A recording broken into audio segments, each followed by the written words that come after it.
এখানে আমি বন্ধুরা চিংড়ি মাছের মালাইকারি করব। তার জন্য আমি এখানে একটা নারকোল আমি ছোট সাইজের একটা নারকোল কুড়িয়ে রেখেছি। এখানে একটু গরম জল করেছি, গরম জল দিয়ে ভিজিয়ে রাখবো, কিছুক্ষণের জন্য ভিজিয়ে রেখে দেবো। আর নিয়ে নিয়েছি একটা বাটিতে এখানে পোস্ত আর সর্ষে, হলুদ সর্ষে, 4টে কাঁচা লঙ্কা। এটাকেও গরম জল দিয়ে একটু ভিজিয়ে রাখবো। এটা আমি করব চিংড়ি মাছের মালাইকারি করব। এটা করব অন্যরকমভাবে করব আজকে, পেঁয়াজ রসুন ছাড়া, শুধু পোস্ত আর নারকেলের এই নারকেলটা যে ভিজিয়ে রেখেছি এটা থেকে দুধ নেব, চিপে চিপে দুধটা নিয়ে নেব। এটা দিয়ে আজকে চিংড়ি মাছের মালাইকারি করব। বন্ধুরা দেখো, চিংড়ি মাছে আমি নুন আর হলুদ মেখে নিয়েছি। এবার মাছটা একটু হালকা করে ভেজে নেব। দিয়ে দেবো কড়াইতে সরষের তেল। তেল গরম হয়ে গেছে, নুন হলুদ মাখিয়ে নেওয়া চিংড়ি মাছটা দিয়ে দেবো।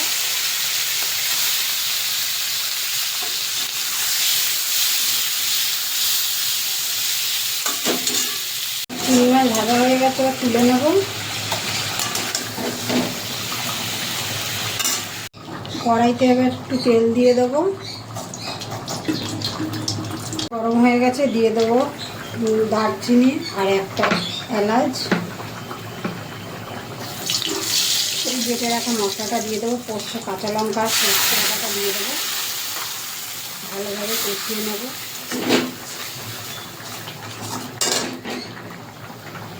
বাটিটা ধুয়ে একটু জল দিয়ে দেবো, মশলার বাটিটা ধুয়ে।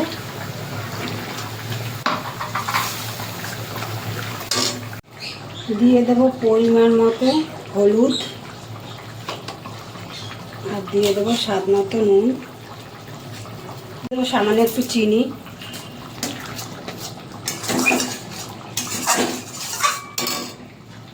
এর জন্য দিয়ে দেবো একটু কাশ্মীরি লঙ্কার গুঁড়ো।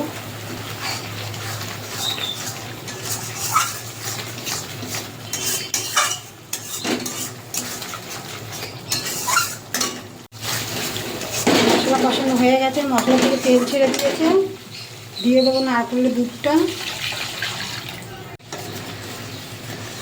এই যে ঝোল ফুটে গেছে, ভেজে রাখা চিংড়ি মাছটা দিয়ে দেবো।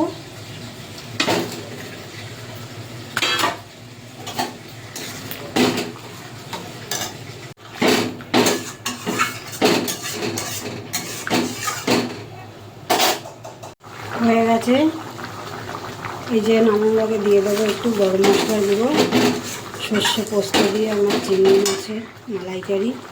দিয়ে দেবো 3টে কাঁচা লঙ্কা। একটু ঝোল নামাবো হালকা করে, না হলে একটু ঝোল না হলে খাবে কী করে, একটু ঝোল ঝোল থাকবে, একটু বসেও যাবে নামানোর পরে। আর নামিয়ে দেবো।